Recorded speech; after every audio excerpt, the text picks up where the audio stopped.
in the age where you're forced to take a stand, how do we navigate between self-censorship and bravely expressing your view? Self-censoring ultimately is when you are crossing your own boundaries to please an external party. I always want to know, where are the areas in which you are hiding in your daily life? Because that will show me your true capacity for expression. We are now entering a phase where we want to have a simple answer, and this wokeism creates too much anxiety. Saying everything and saying nothing are not your only options. Okay. Love that. Hi, everyone. Welcome back to my channel.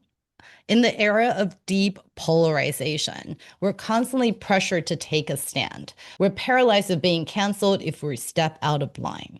Okay, this creates a grueling paradox. It's becoming harder to navigate who we actually are versus who we pretend to be. It feels like freedom of expression has become a lost utopian idea. We're always weighing the values of our truth against the safety of self-censorship, especially what we do as, let's say, influencers, YouTubers, when we constantly have to express ourselves. So today, I am very, very honored to have a guest who specializes in this area. She's a culture commentator, a consultant, the writer of The Third Perspective, Brave Expression in the Age of Intolerance. She's known for her courageous stance against ideological rigidity and performative conformity. Welcome, Africa. Thank you so much for that beautiful introduction and for having me to have this conversation with you. I think it's a very timely one globally as well. So I'm really honored that we get to do this. Thank you. Thank you, It Shay. is absolutely so needed right now. Yesterday, I was talking to a good friend of mine who had just started speaking to her siblings again. And the reason they hadn't spoken in a few years was because of Trump, who is not related to any of them, but somehow was able to drive a wedge between a tight-knit family.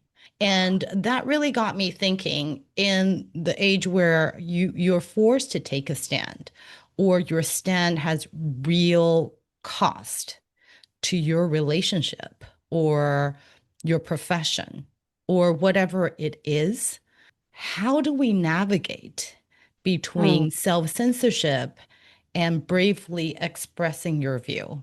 So I saw the title of your book and I thought, this is perfect. We need to read this right now because politically in the US, it's between red states and blue states. And in Taiwan, it's also two colors. It's green and blue. So you're either green or you're light green, deep green, or you're light blue or deep blue. So it's interesting that we label us with color. So I'd love to talk to you about your book because it's talking about going above that binary. Now, how did you get there? How did you get here? How are you able to get above that binary standpoint? Yes. Oh my goodness. You've already got me so excited about where this is going to go. So I can only speak from the place that I speak at now. And what I will also do for us is that I will give very clear definitions of what we're talking about so that we can really ground this conversation in clarity as we Terrific. go. But I can only speak from this place because I heavily, heavily bought into the binary myself. I heavily bought into the left and the right and the pro and the anti and the with us or against us. So I think it's really important to say that I'm not speaking from some kind of pedestal. I'm not speaking in an objective way. I'm able to speak somewhat objectively because of my work as a consultant, as a researcher, as a coach, as someone that understands the psychology of all of this, but mainly as someone that has seen the true cost of forcing myself to have a singular point of view. So this book was inspired by my experience from around 2018 up until 2020. So I have been in the public eye here in the UK and mainly in the West, global, but mainly in the Western world is where a lot of my work has taken off. I live in the UK, I live in London. And I have been doing work around wanting to understand self-sabotage. So self-sabotage is a big part of my work, but it's actually what underpins a lot of what we're going to be talking about. So self-sabotage, if I'm to put it very simply, is when you find that you are the one getting in your own way. So it's no one else. You are the one steering the ship. You are the one veering yourself off course. You are the one causing chaos or distraction in your own life. And it can be easy to assign that blame onto other people. But once you do a little bit of self-examination and self-inquiry, it ends up coming back to you. And the wonderful thing about that, though, is that if you are the one veering yourself off course, you can bring yourself back on track, right? So self-sabotage has been something that I've been very curious about for most of my life, and it's where a lot of my work sits. So what I started to notice, actually, I would say it's around 2016, interestingly enough, when Trump was getting into power for the first time, I just noticed that something culturally felt different, and it was changing around the way that we have conversations, around the way that we communicate.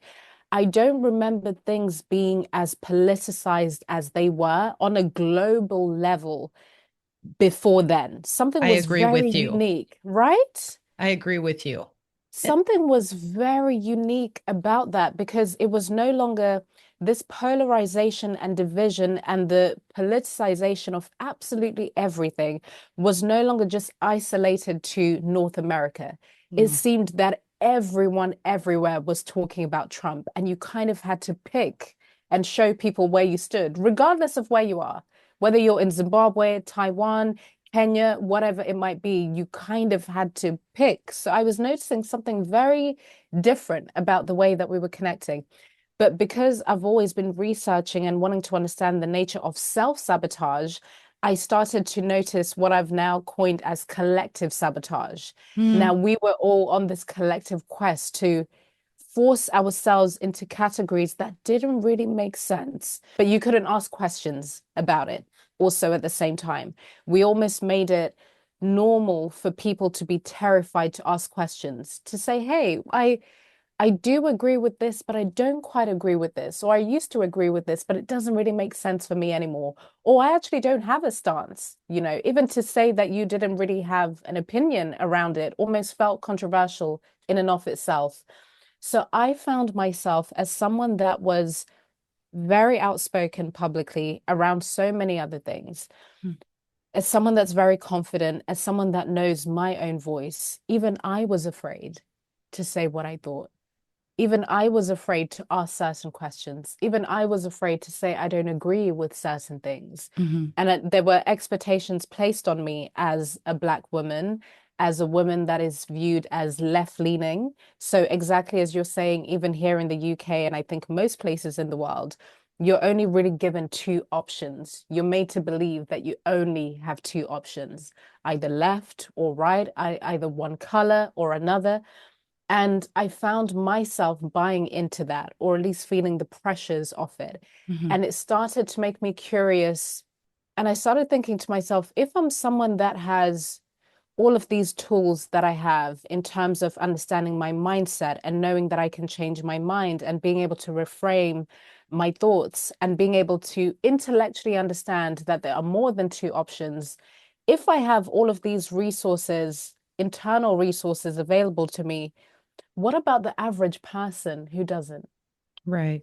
Imagine how much pressure they are feeling themselves right now. So I realized that it was really important for me to push back against my own fears. I realized that it was very important for me to out loud say that whatever this push for division and polarization and forcing people into very small boxes of thinking and being, I had to reject it out loud. And that's where this book came from, that very public rejection. I then ended up writing an open letter, which was called and is called, which you can still find to this day, which was called Why I'm Leaving the Cult of Wokeness, because what I started to see and feel around me felt very cult-like. With cults, it's very easy to enter, but it's very difficult to leave. It is very, very difficult to leave. And we all hadn't really consented to being part of this. We just were forced into thinking in this way and adopting a certain way of thinking, regardless of what supposed side you sit on. So that's where the third perspective came from. It was a call for us to explore what that middle looks like. What does nuance actually look like in a world where you're forced to pick a side? And what does actually picking a side when you need to look like, while valuing nuance at the same time? Because it's still important to have your personal convictions. It's still important to be values driven. It's still important to say, no, actually, I do care about this, while still valuing nuance. What does that look like in this world that we've created? So that's the birth, if you will, of the third perspective and the foundation that it sits on. That's beautiful. And I really applaud you for being so brave, because just the title of that essay, just simply looking at the title, you can imagine, oh, that's something that's going to trigger people. Yes. And I find that very interesting. Being liberal and being woke, there are certain definitions, or being MAGA or pro-Trump or just simply liking Trump. A lot of times, the way people define that, it's very different than how you defined it yourself. Yes. And the fact that if I were to take a stance, you talked about understanding the nuance, understanding the space in between left and right. What does that look like? But at the same time, I find myself doing a lot of, I'm not sure I would call it self-censorship, but I would value whether or not it's worth it to Yes. argue about the definition of certain things. So what I will do now, I'll give us a clear definition of what self-censorship is so that we can enter that side of the conversation, right? So Perfect. we've always heard about censorship in terms of the macro. And when I say that, I mean you think of big tech, countries censoring information, social media platforms censoring information. But I really want to get us to zoom in and think about the self. What does that look like for me? So, and with a lot of things we're talking about today, I think it will really ground it in your everyday life if we bring it back to the self. Otherwise, these things will feel so big. So I don't want us to think so much about North America or governments, etc. That can end up actually being somewhat of a distraction to stop you from looking at how is it truly manifesting in my life on a daily basis. So Absolutely. self-censorship is essentially when you are self-editing. You're either self-editing your speech or your general expression. It's when you find yourself agreeing with things you don't actually agree with. So sometimes it can look like complete silence, but sometimes it looks like sneaky little ways of editing what you truly think so that you can belong, whether you're around a dinner table, you're in a classroom, you're with a friend that feels a particular way about something. Maybe it happens when you're around people who you think know better than you do. So you find yourself almost complying. When you think about the fight flight response, there's another one that we don't really talk about, which is called fawning. So that's FAWN. So when you fawn, you comply. So you almost forget what are my values? What are my true thoughts? I am just going to, kind of like a chameleon, I am just going to adjust and mold myself to suit whatever this person wants me to be, to suit whatever this audience wants me to be. Let's say you're someone that is visible, that is in the public. The moment that people in your comment section tell you you're wrong, then you're like, oh my goodness, okay, I will stop doing that. And then you adjust whatever your content is or whatever you say to suit them. You don't stop to think, okay, I'm going to listen to what it is that they're saying. But actually, that's not true. That's not true.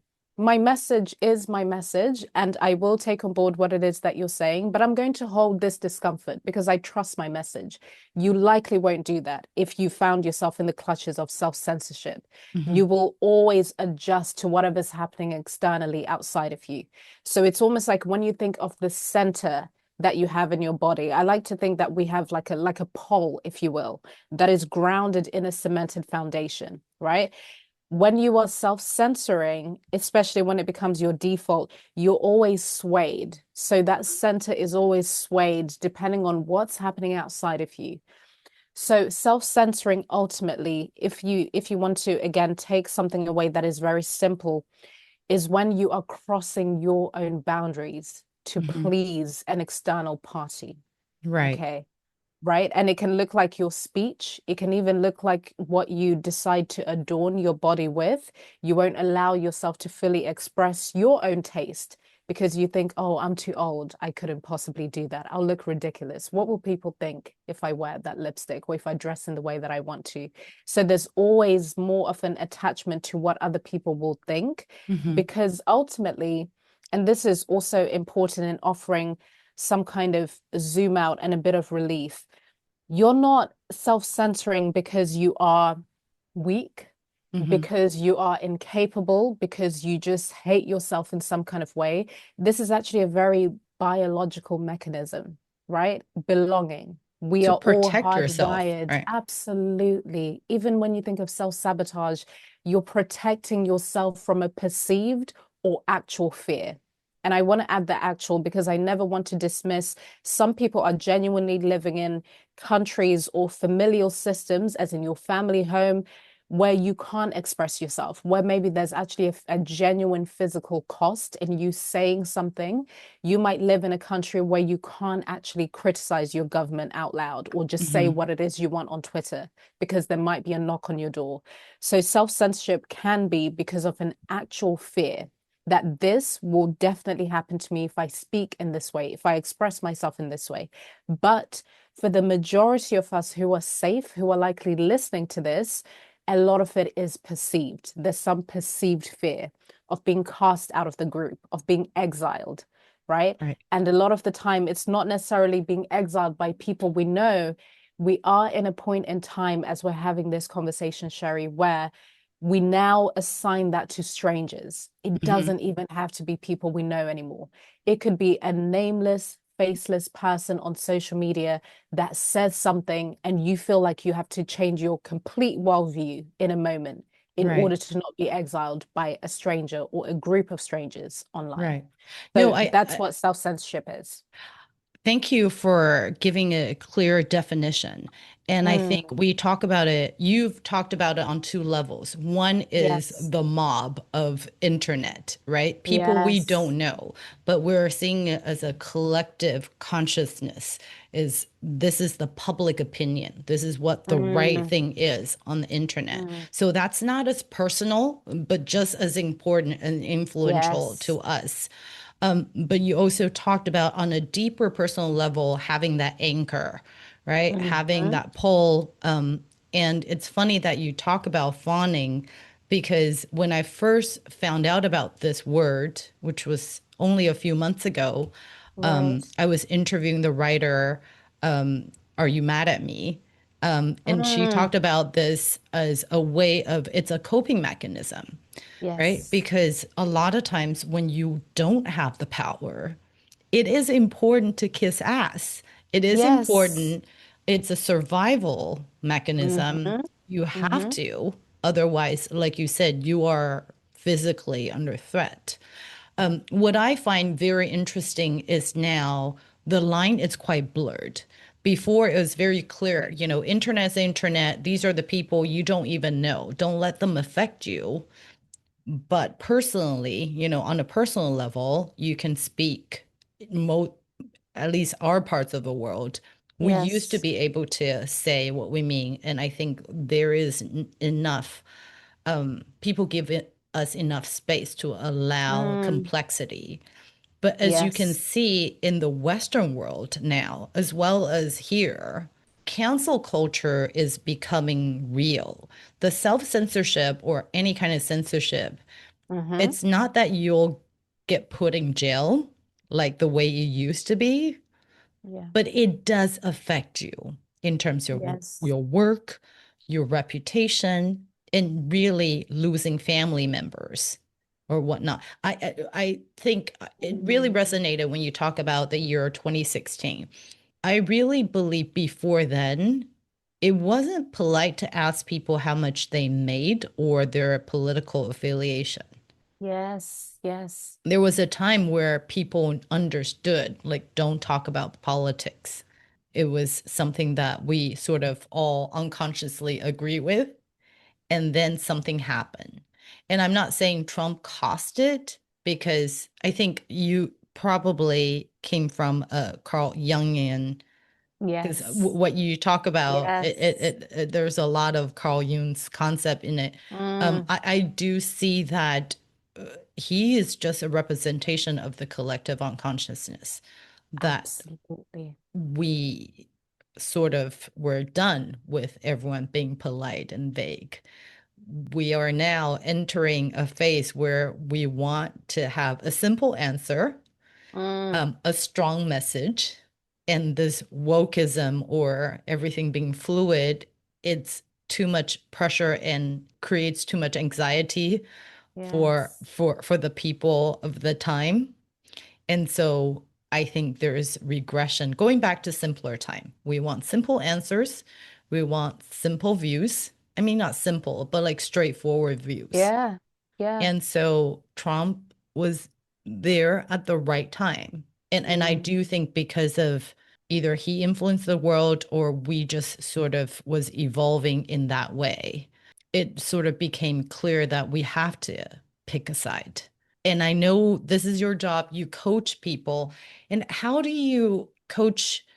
I think self-censorship, we understand, because there are times where you can speak about what you like and what you want, and you really should speak up. But then there are times where it has real costs. It's not you Yes. going in prison, but it will affect, for example, your political view is different than your boss's, right? Yes. Yes. It has real effects.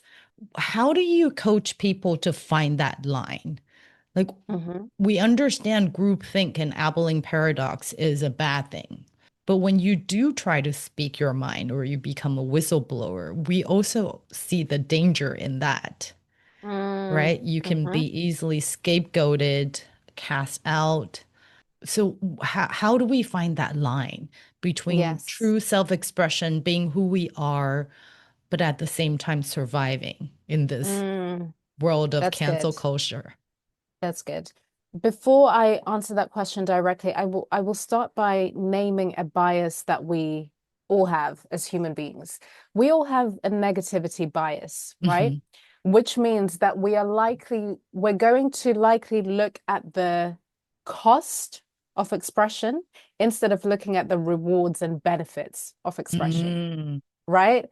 It's so interesting because we'll pick the handful of people that have faced like the Edward Snowden whistleblower has to leave America, go to Russia. Most of us listening to this, Sherry, including myself and you, it's never going to get to that point. Right. It's never going to That's get to true. that point. Some of us, it's as simple as there's a conversation we are avoiding having with a friend right now. There's a Mm. personal resentment you are carrying towards a friend, towards a partner, towards a family member, but you still see them at gatherings, you still see them at birthdays, you maybe still meet up with them for lunch, and you know there's that thing at the back of your mind that you need to say, but you still haven't said it. That's what most of us are experiencing. It's not going to be the massive take down the system immediately, although I really believe, and this is what I talk about a lot in the third perspective, because it's a very practical book. It's not a book you just read, it's a book you do. A lot of people, once they open, they're like, oh, I have to do some work. So, Right? sidebar, I love that about your book because you Yes. constantly urge people to engage. You have exercises, you have reflections, you ask people to do the hard work instead of just Absolutely. reading it as a theory. You actually encourage everyone to apply it. And let me tell you, that wasn't easy. Yes. That was not easy. And I was hoping to get through the book fast.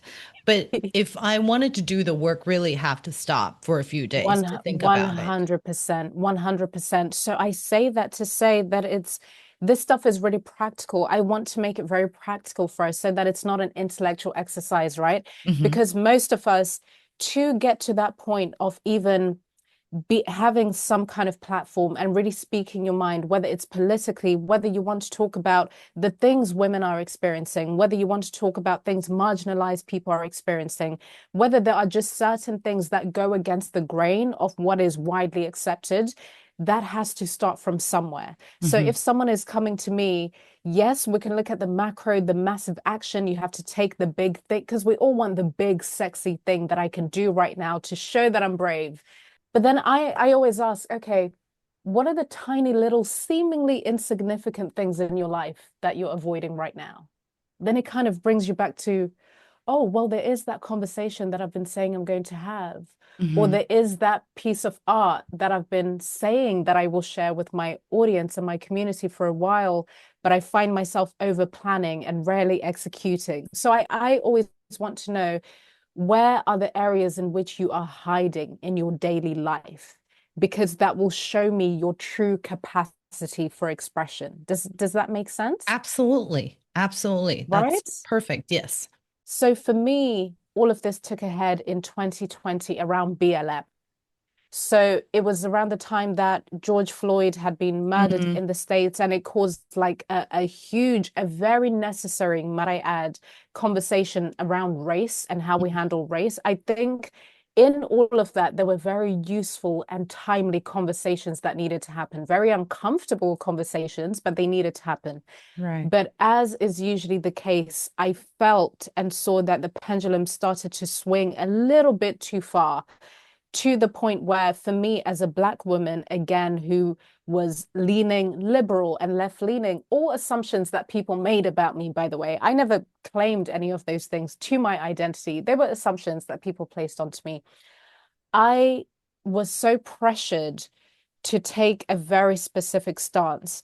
And the stance was, where I am in the UK, but also very much in North America, was that I had to demand that all white people speak about what was happening. I had to demand that all white people take accountability. Again, very vague terms that make sense, but no one ever really tells you, what does that mean for a white person who is in South Africa right now? What does that mean for a white person who's in Norway? What does that mean for a white person who's been adopted by a Black family? What does that mean? There's no nuance, right? White people had to take accountability for all of the ills of race.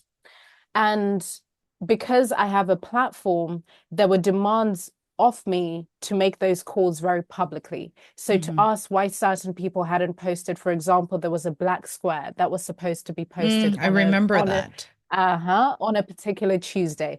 No one asked where the black square came from. No one asked what it was for. Turned out posting so many black squares was actually blocking the information that people needed to organize, right? Where were people actually meeting up to protest? No one had thought of that. There was just the flooding of emotion and pressure to post this thing. And if you were to ask, why are we actually posting this? Where did it come from? Then you are going against what everyone else has silently agreed with, right? So I didn't agree with a lot of these things because I had questions, but I felt like I couldn't say that, because to say that was going against Black people, to say that was going against my fellow leftists who were trying to organize, to say that meant XYZ. And it was such an overwhelming time where I realized that if I continued down this path, I was going further and further, not just into fawning, but it was going to become lying. It was going to become lying in a way that for me, I don't think I would have been able to come back from, because there's me speaking about being brave in expression. There's me speaking about the nature of self-sabotage. There's me speaking about confidence. But behind closed doors, I am holding so much terror and fear, and I'm going along with things that I don't actually believe in just so I can belong. So Right. I had to look at myself. So I'm saying that to say they're very real things that I was experiencing in my day-to-day, just small little moments of complying, small little moments of agreeing with things that I didn't agree with, that I had to first look at before I can be bold publicly to put out this open letter to declare something. So that's something that I like to look at when I work with people. I want to know, in your daily life, what are some things that you are avoiding? And then the next thing, which I also write about in the third perspective, is that for a lot of us, we don't actually know what our true values are. Mm-hmm. And I also mentioned that when we hear the word values, we kind of think of corporate values. And when we kind of hear about values being spoken about in a very flat way. But the way that I like to put this in a way that is visceral, in a way that feels tangible in your life, is that the way your life looks right now, whether that's your relationships, whether it's the quality of your relationships, who can I speak to in a very free way? What can I actually say? Even your relationship with money, your relationship with your family and friends, etc.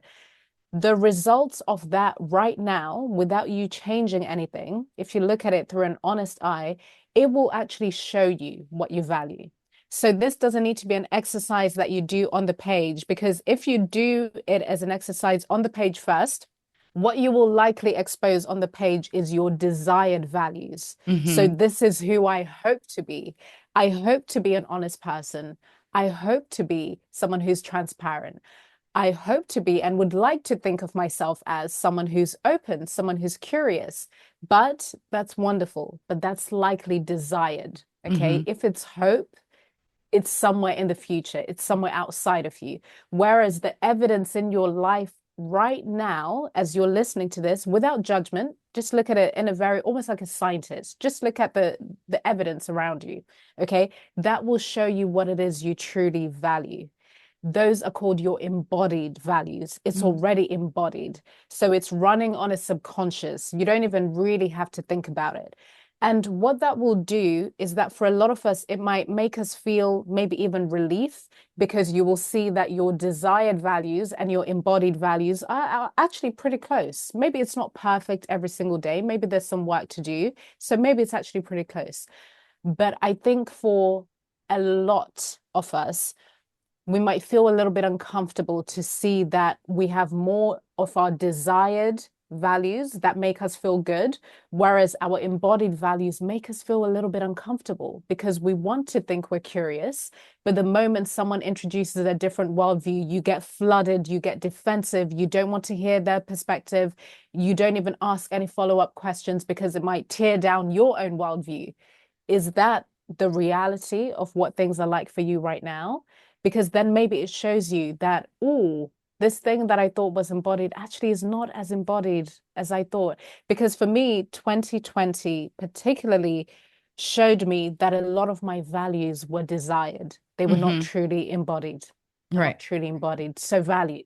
I still have to work on that. I Yes. do that work with myself on a daily basis, because Mm-hmm. you will Mm-hmm. see a lot of times I talk about diversity, equity, and inclusion. And it is between hoped value and embodied value. And I'm Yes. obviously working towards the hope value, hoping that it will be Mm-hmm. more embodied and internalized. Because I do notice that I will intentionally invite different people and include different opinions in a discussion. But I find that there is a line where I am less tolerant for people who are not prepared, who have not done the research. So now that's still a matrix, because I am still measuring people. Like, I'm not meeting people where they are, Right. right? Because to me, by my standard, I felt that that person could have done more research. They Mm. are mistaking being straightforward for speaking the truth. And I remember a quote that I really like from Knives Out, Glass Onion. I don't know if you watched it on Netflix. Yes. Yes. There was a quote, I wrote it down just now. It's a dangerous thing to mistake speaking without thought for speaking the truth. Oh, that's good. And I That's thought, good. exactly, because there are a bunch of people who are saying, I'm just being authentic, Hmm. right? I'm just being straightforward. But what they're saying is somewhat intolerant or might be judgmental or hurtful. So I Yes. constantly I'm swaying between, well, that's still their freedom to Yes. express Yes. themselves. And I do want a diversity of thoughts. But at the same time, I am triggered by people mistaking their ideal for the truth. So Mm, that's that in good. and of itself is not allowing diversity. It's not being inclusive. So that's me going back and forth. And I do remember posting Black Square Yeah. because you probably know in Taiwan, in most of Asia, there is very few Black people per Yeah. our Yes. population. So you'll see some of the people who are US educated starting to post Black Mm, Square. And because I lived in the United States for a while, so I was about to post.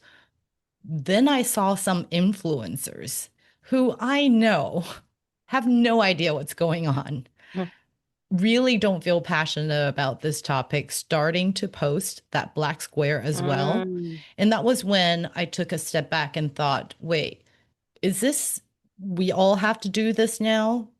As long as you're an influencer of some sort or you want people to respect you. Because once it felt yes. like it was forced, I decided not to post Mm, because I saw that it became the meaning behind it, the true intention behind the original act had disappeared, at least mm, where I was living. So thank you for sharing about that Black Square because it yeah. really did make me think as well. Is this one way to communicate to my US friends that I Right. do care? Or is it for me to show in my community, oh, look, I'm so in Mm, world affairs. Like I know what's going yes. on. You guys don't know what the Black Square means. Mm, So it was a very interesting time. Like the things that happened, it really did make me think about my own values. yes. What do I Yes. truly believe in? Um, Right. if I truly believe in this and I really want to post this, who cares if there are posers out there? But then I Absolutely. was kind of stuck in between, do I want to do this just for show? Because all it is, social media is for show, right? So Absolutely. what is my value? So I don't think I was clear then. So I think that's a silver lining during that period of chaos, during COVID, during Black Lives Matter time Mm, period. It triggered a lot of feelings in us. It mm, forced us to really look at what our true values are. absolutely. Um, Absolutely. it was a crazy time. So I would say it It was the it best of time and it was. was the worst of times. One, you're so right. And you know what's so interesting about that? 6 years on, which I cannot believe, I by the know. way, 6 years on, it hasn't stopped in the sense that if it's not, if it wasn't COVID, and then the COVID vaccines, and then BLM, and then what's happening in the Middle East, and then a different variation of what's happening in the Middle East, and then what's happening. So it's always, I think something that's really potent about this work and even the conversation we're having is realizing that the whole point of this is to not only cultivate emotional resilience, it's to really equip yourself with resources and tools that are going to prepare you for a world that is always going to offer you something like this. There's always going to be pressures. And I think it's also easy to think that this is new and very recent, but I think we're just experiencing the modernization of things that Mhm. have always existed, right? There's always been division around tribal lines, always, always, always around everything. I think we just see it in a way that is very abnormal because of the way that social media amplifies. We are inundated with information that we shouldn't even be privy to. And it has its upsides in that it makes us more aware of the truth of what's happening in the world. It kind of makes you both less easier to manipulate, but in other ways easier to manipulate because Mm, of the platforms that we're on, right? So it's again absolutely. this constant duality. But I think once you have that foundation of resources and tools and discernment, as you were speaking, the word discernment was coming to mind, that especially with that quote from Knives Out, it reminds me of something that I write about, even in the third perspective, in that saying everything and saying nothing are not your only options. Okay. Love They're that. not, right? Love that. They're just not your only options. And to be brave in your expression does not mean you have to be the loudest in the room. It doesn't mean that you have to post all of the infographics. It doesn't mean that you have to come with this overbearing energy. It's not that at all. It's actually very subtle a lot of the time, and it's grounded on discernment. Being able to discern, is this the right audience for what I need to say? Is this more of a public expression, or actually is it better served in my private life? And even in my private life, maybe it's not about sharing it with every single person I know. Maybe it's just these two friends that are actually very open-minded and they're able to help me work things out, right? That's not self-censoring. It's not. It's not. It's you being discerning about who the audience is, about the timing. It also depends on your capacity. Sometimes it's just not your hill to die on. You know what Right. I mean? Right. Sometimes it's just Absolutely. not. Yeah. Absolutely. And I love what you said, because when I first got out of college, I'm Mm, older, so there was no wokeism back then. But mm, when I first got out of liberal arts college, it was this, being a warrior, fighting racism, sexism, or whatnot. And I yes. remember fighting with my back then future father-in-law, my current father-in-law, because he Mm, had said something about working with someone from a particular nationality. yeah. And I thought I detected in my fresh out of college mind racism. Okay. So I went all out just because, I need to express myself. I must challenge all, races, patriarchal views. And so this is like 2 years into dating my husband. I'm like having an open fight with him, challenging him. I was like, how many people of that nationality do you know? How can you generalize? Blah, blah, blah, blah. Now, looking back, I do regret what I did. I think it came from a great place, but Mm, was that the right time, right space? Was it worth the effort? Did it serve me? Did it serve him? Because I didn't, my attitude was mm, not to help him see that racism isn't good. If anything, it just made him feel like he was right, I was wrong. It didn't serve our relationship. So I love what you said is discernment. Is that yes. if you choose a role, an archetype, and you're locked in that role, like I'm always fawning, I'm the peacemaker, I have to keep everyone Mm, happy, or I am the warrior that challenges whatever ism there yes. is. Either one, we can be more flexible. We don't have to choose Absolutely. being one or the other. And that's something that when it becomes sort of your identity, you're always the one that speaks up. You're always the Mm-hmm. one that's keeping peace or fawning. Um, that sort of you actively drop that discernment, or Yes. you don't allow yourself to have that choice. And so I love that you brought that idea that we can choose. We don't have to fight Absolutely. every battle, right? No, no. It's a moment. I even in my own life, even with all of this intellectual understanding and blah blah blah, I really lead with intellectual humility, which is something that I also write about, which is Mhm. that it's ever evolving. I don't know it all. I don't know it all. And sometimes some situations will show you where you have a little bit more work to do. And Mhm. when I say work, I want us to also realize that it doesn't have to be this lifelong grueling task of it's not like that. It's not like that. It's just I think of it more like a little dance, like, oh, this is interesting, like every conversation is going to reveal something, Mhm. and it might reveal where actually you have improved more than you realize, because maybe in the next conversation you have where you're around a table and the majority have a particular view, doesn't even have to be controversial, because in the time we're in right now, things don't even really have to be controversial for people to feel like, oh, am I allowed to say? It could even be Mhm. about a TV show. You like this character, but everyone else didn't. What does this say about me? What is it? It's actually wrapped in very simple things, but it's driven by, again, that thing of I'm going to choose to belong in this moment. Instead of Right. kind of making myself vulnerable, I'm just going to choose to belong. So it presents itself in very different ways in the details, right? But I think it's just moment by moment being like, oh, how can I be a little bit braver in this moment? That's how I think about it. How can Mhm. I just be a tiny little bit braver than before? I always think of the example of something that's really common, happens all the time. If you're in a restaurant, because it's usually in social settings, things like this happen. I think it's the best testing ground for so many things, social settings, where you're given food that's just a little bit saltier than you would like it. And you know it's a little bit saltier. And then suddenly the really nice waiter comes back and says, "Hey, how's the food? How's everything going?" And in that moment, it's a little micro moment. You know, you have a choice to be like, "No, everything's absolutely fine. And you know what? I'll just take it. I'll just eat this pasta's fine." Or you can just say, "It's really lovely, but this is a little bit salty. Are we able to change it?" You know, and then they'll be like, "Yeah, of course." They're not going to say, "Absolutely not. We can't do that." Because we'll think of the worst case scenario, right? Or will everyone around the table think I'm making a fuss?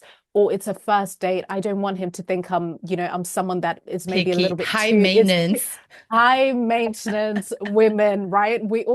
You have a little choice in that moment. And even in the delivery there, where I led with saying everything is really beautiful, but can we please just change this? It's a little bit saltier. I want people to know, and the example, your environment might look different. You can you can word things in a different way and still get the same outcome. Sometimes Mm, when I speak to people about expressing yourself bravely, again, Sherry, because we've been made to think we have to be assertive means to be aggressive and to take up space and to whatever. But something that I work with people on, and we do this in the book quite a lot, is knowing that you can honor your nature, your mhm. own personal voice, your own delivery, and even just a slight adjusting of language can still get you the desired outcome. Even in that conversation you were having with your father-in-law, maybe because I have done, oh my God, embarrassingly done the same thing with my family. I look back and I'm like, oh my God, I really thought I knew everything. I really thought that I had to come with this aggressive, know-it-all energy to change someone's mind. But sometimes you can change someone's mind just with a question to be like, oh, I'm so curious. Why do you think that way? Just It's with a soft tone and curious, it's more likely to invite someone into being like, huh, I think this way because this, or the more that they speak, the more they hear themselves. And sometimes they hear an incongruence that they're like, oh, I actually don't know why I believe silence is violence, like mhm. mantras that we chant. And you're like, huh, so do you actually think silence is violence? So what about when it looks like this? And then it becomes more of a dialogue. You can get the same outcome by just using different tools. It doesn't have to be this energy of I have to change your mind and assert myself right now. Right. It doesn't often look like that. And also, must say that strategy doesn't really work, It right? Most of doesn't the times, work. you just trigger people into becoming more firm with their opinions Yes, and their yes. beliefs. So I love that in your book, you talk about, the five whys, a tool of Hmm. self-inquiry. But I think here, asking why, just being curious to Yes, yourself and to others yes. really opens up dialogue. And we know from psychology, you're only able to change when you feel psychologically safe.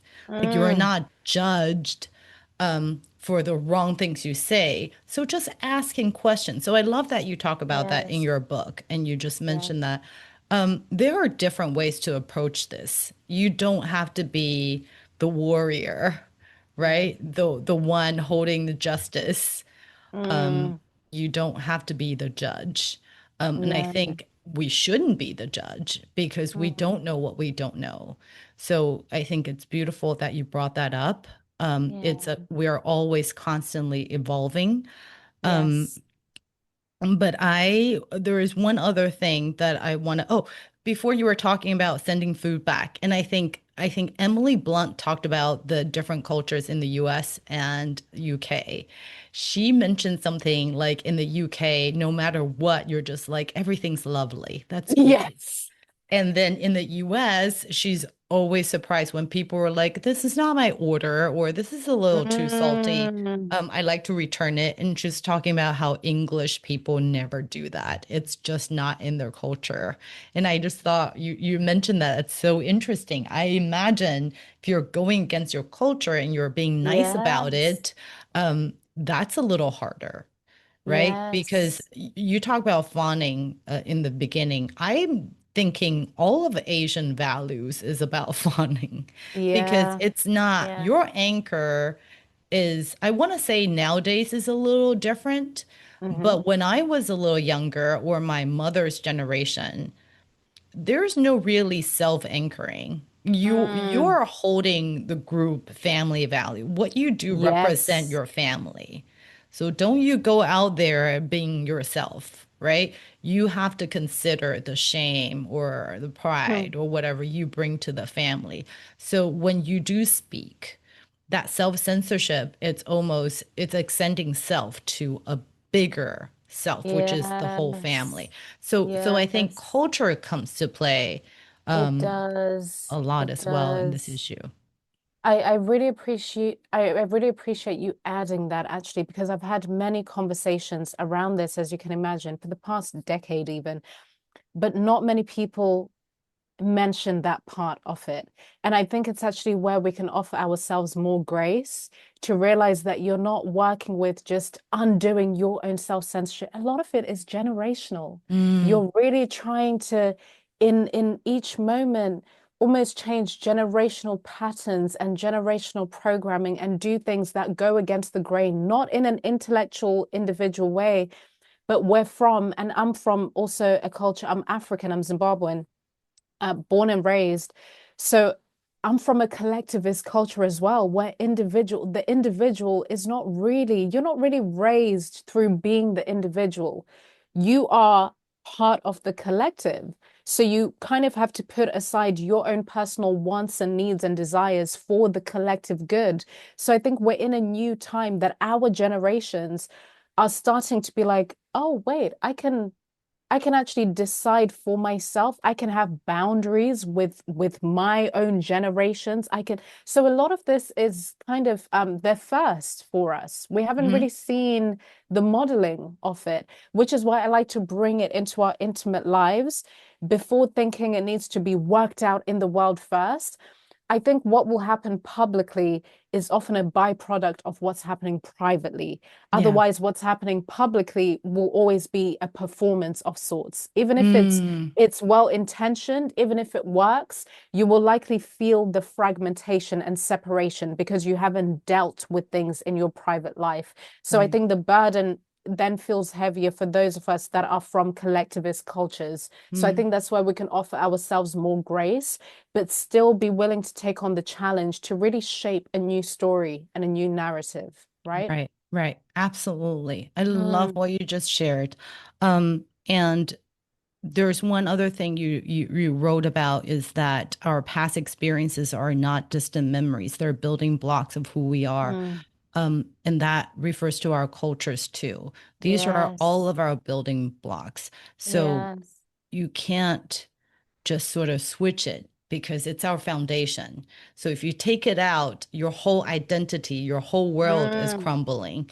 So if you were to replace a belief, you have to insert a new one, and that's hard yes, work. yes. So I really appreciate you, and I really appreciate this book, and all the exercises that you thought out, the reflection exercises, the questions to ask ourselves.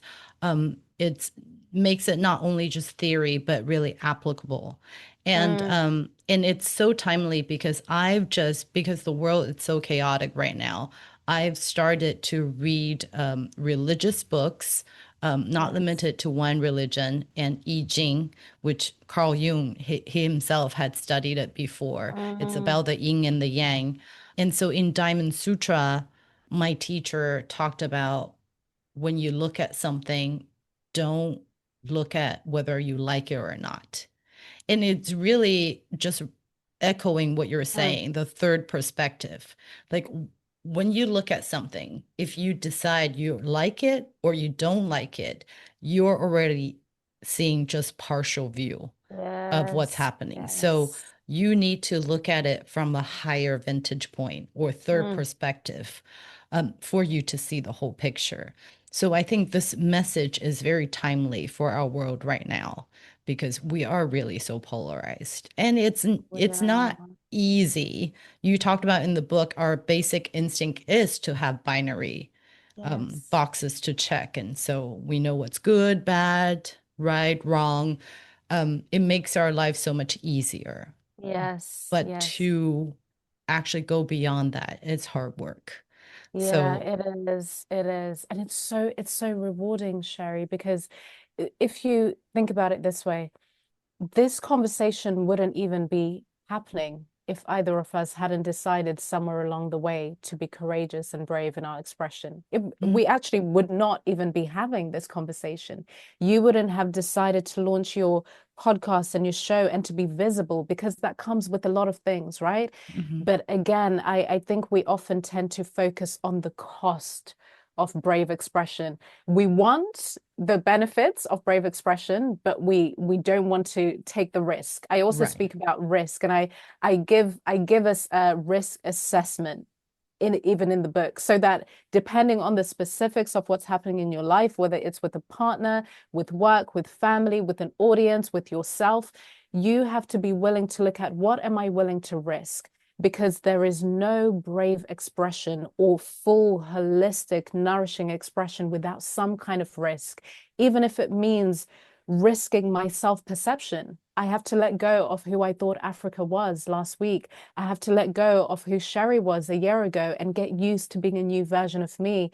But I would invite us to not overly focus on what the cost is going to be, and to think about it in this way, that if I choose to risk this, this is what the rewards are going to be. I am going to have deeper intimacy with myself. I'll be able to trust myself. I will know if I'm in a situation that requires me to make a quick decision. A lot of us listening to this are decision makers, Mhm. whether it's in your family home, whether you're an entrepreneur, whether you're leading in some kind of way, or just leading your own life. You need to trust the foundation on which you're making decisions from. And being brave in your expression and doing away with self-censorship allows you to do that. It Mhm. allows you to have a better quality of relationships where you can speak about things that are controversial. You can have a dark sense of humor. You get to laugh. You get to be like, oh my goodness, we can talk about this. You know, you get to just be free and to be boundaried while still doing that. It doesn't mean you accept anything and everything, but it means that you get to almost have a creative life in your relationships. We're hardwired for creativity, and creativity requires curiosity and exploration and adventure in your speech and in your thought. So if you're bound in relationships that expect you to be this but not that, and you're allowed to ask this but not this, then that means you don't have a thriving creative life within yourself. So if you think of everything we've spoken about as this is actually adding to my life force. So it's not about politics. It's not so you can become better at social media and speaking your mind. That's all of those things are a byproduct of you nurturing your creative life. Mhm. I like to think of it in that way. Thank you for mentioning that, because that was one last point that I wanted to make, because we had talked Mm, about larger issues. We had talked about racism, sexism, Black Lives Matter. yes. I don't want people to think this book is all about grand ideas. Yeah, You no. really, in this book, talk about every day how we deal with relationships, right? Do I Yes. talk to my partner, my kids about this? So I don't want people to think just because we talked about all of those grand ideas and concepts that this book is just about that. It's about Yeah. being politically correct or just for influencers. So that's one. Thank you Mm, for saying that. I think it's yeah. applicable in everyday life, in our Yes. relationships, our career, for our work relationships as well. Um, and the last thing that you talked about is allowing space for all of us to evolve, Mm, right? We don't want to be stick. We don't want to be stuck in this role lock. Like, I believe this is who I yes. am and I'll always be this way. Once we become curious and getting to that third perspective, we allow spaces for ourselves to grow, to Mm, evolve. And only when mhm. we do that, we can let others evolve and grow as well. Absolutely. So if we Absolutely. all start with ourselves instead of saying, so and so, my partner, my kids need to change. If we all start to, because trust me, I do that a lot because I have a list of things I like them to change. But instead of that, I look at how I can see it in a different way. And so that Yes. allows me to grow and allows them, it also gives them Mm, psychological safety, right? To make absolutely. changes or to grow. So thank you so much for this book. I really is very helpful and very inspiring. And I really encourage everyone who have challenges in life, like right now, don't know when to speak Yeah. up, when to censor yourself. This Mm. is the book to read. So thank you. Thank you, Africa, for taking the time today. Thank you. This was so wonderful. The time just flew by. I might have to come back for part two. I think we might need another one. Absolutely. I have so many things I still want to talk to you about, but I'm very mindful of your time. So absolutely, if Thank we could do you. that, I wish I had more time with your book because there are so many Mm, exercises that I wanted to do. So I would definitely go back to it.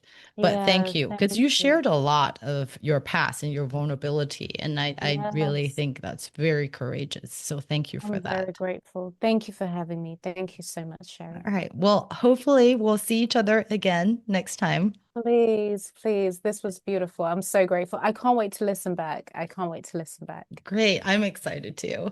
All right. Thank you so much. I'll Speak talk to you soon. later. Bye. Bye. Bye. Bye-bye.